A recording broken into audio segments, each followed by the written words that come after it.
तरबूज या वाटरमेलन। इस लजीज फल को तरावट और डिहाइड्रेशन से बचने या ठंडक के लिए आपने कभी ना कभी तो खाया ही होगा। और हम सब जानते हैं कि तरबूज एक ऐसा फल है जिसे मार्केट में अच्छा भाव और गर्मियों में प्राथमिकता दोनों मिल जाती है।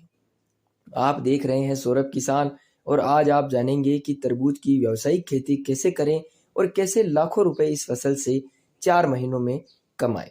तो चलिए समझते हैं। तरबूज के अंदर 90% तक पानी और बाकी फाइबर, कार्बोहाइड्रेट और इसके बीज के अंदर प्रोटीन आदि पाए जाते हैं।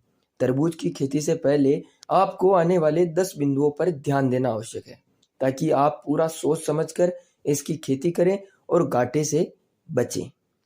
पहला पॉइंट है जलवायु और मिट्टी। इसकी खेती गर्म जलवायु या मौसम में और मिट्टी रेतीली दोमट हो तो बहुत अच्छा रहता है। दूसरा पॉइंट है बीज का सिलेक्शन। तरबूज की खेती करने से पहले आपको बीज की किस्म का चुनाव अच्छे से कर लेना चाहिए, ताकि आपको अच्छा उत्पादन मिल सके।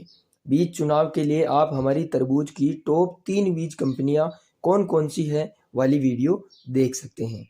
लिंक आपको डिस्क्रिप्शन में मिल जाएगा या मैं वहां डाल दूंगा, उससे आप देख सकते हैं। अब जब आपने बीज का चुनाव कर लिया है तो अब तीसरी बात आती है जमीन या भूमि की तैयारी की। तो इसके लिए आपको सबसे पहले मिट्टी को अच्छी तरह भुरभुरी कर देना है। और अगर आप नदी किनारे इसकी खेती कर रहे हैं तो आप बिना कुछ किए भी बुआई कर सकते हैं। जब मिट्टी की तैयारी हो जाए तो इसमें अच्छी तरह से DAP 20 kilogram, super phosphate 4 bag 50 kilogram के और वर्मी कंपोस्ट या गोबर की गली हुई खाद डाल दें। चौथा पॉइंट आता है बीज की बुआई का समय। इसकी बुआई अगेती तरीके से करने पर भाव अच्छा मिल जाता है और इसकी बुआई जनवरी 15 तक कर देनी चाहिए, या फिर पछेती बुआई भी अच्छा भाव देती है जब गर्मी का मौसम जा रहा हो तब। अब आता है पांचवा पॉइंट, जो कहता है बीज की बुआई कैसे करें। बीज की बुआई हम डायरेक्ट बीज को रख कर भी कर सकते हैं और नर्सरी या पौधे तैयार करके रोपाई करके भी कर सकते हैं। जो आपकी सहूलियत हो आप कर सकते हैं। बस फर्क इतना है कि जहां डायरेक्ट बीज रखने पर आपको पूरे खेत में फसल के शुरुआती दिनों में देखभाल करनी होगी, वहीं नर्सरी में आपको कुछ जगह पर ही देखभाल और रोग निवारक स्प्रे करने पड़ते हैं।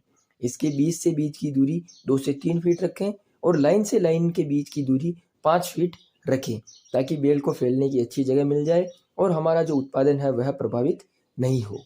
अब फसल में बारी आती है छठवें पॉइंट की, या खाद की।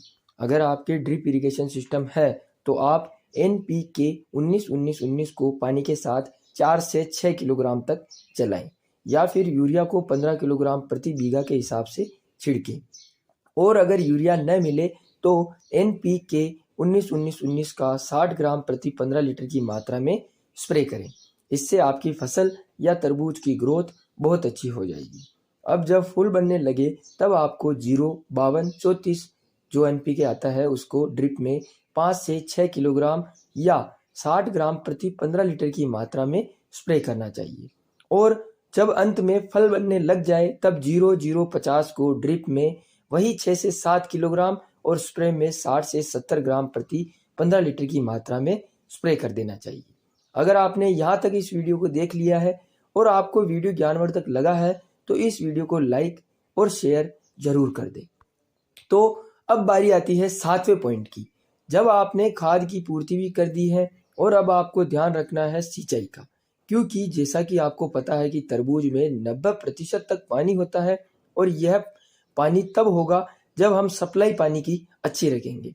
तो इसके लिए आपको गर्मियों में हर 3 से 4 दिन में और आपकी मिट्टी के अनुसार, जैसे रेतीली भूमि में 2 से 3 दिन में और अगर काली जमीन है तो 5 दिन में भी कर सकते हैं।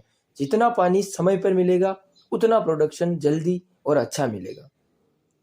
ध्यान रहे कि हर बार पानी के साथ आपको बताए अनुसार फर्टिलाइजर को स्प्रे या चलाना आवश्यक है। अब आता है 8वां पॉइंट, जो खरपतवार नियंत्रण के लिए बताता है। इसके लिए समय समय पर जब फसल छोटी हो तब निराई गुड़ाई कर देनी चाहिए। 9वां पॉइंट आता है रोग प्रबंधन। जब फसल 25 दिन की हो जाए तो थाइमेथोक्सम 25% WG 25 ग्राम प्रति 15 लीटर की मात्रा में और M45 भी 25 ग्राम प्रति 15 लीटर की मात्रा में स्प्रे कर देना चाहिए, जिससे रोग बिल्कुल नहीं आएगा। अब आता है लास्ट और 10वां पॉइंट और सबसे मुख्य बात, उपज और मुनाफा।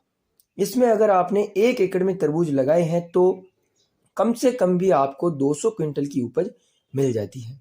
और अगर आप इसे 10 रुपए किलोग्राम के हिसाब से, क्योंकि आपने इसे अगेती लगाया है और मार्केट में जब दूसरे तरबूज बहुत कम आते हैं तब अगर हमारा ये तरबूज मार्केट में आ जाता है तो 10 रुपए का भाव हमारे को बहुत आसानी से मिल जाता है। तो आप अगर इसे 10 रुपए किलोग्राम के हिसाब से बेचते हैं तो आपको 2 लाख रुपए मिलेंगे। और अगर आप इसका खर्च जो इतना नहीं होता है पर भी अगर 50,000 रुपए भी हम माने या निकाल दें तो 1.5 लाख रुपए का शुद्ध मुनाफा हमारे को प्राप्त हो जाता है। तो इस तरह से आप बहुत अच्छा उत्पादन, जो कुछ किसान भाई बरसों खेती करने के बाद भी कुछ मामूली गलतियों के कारण नहीं ले पा रहे हैं, वो ले सकते हैं। और आप 4 महीनों में 1.5 लाख रुपए 1 एकड़ से कमा सकते हैं। यह जानकारी हम आपको उन्नतशील किसान और हमारे फील्ड के ज्ञान के आधार पर आपको उपलब्ध करवा रहे हैं। इसीलिए आप निश्चिंत होकर इसकी खेती कर सकते हैं।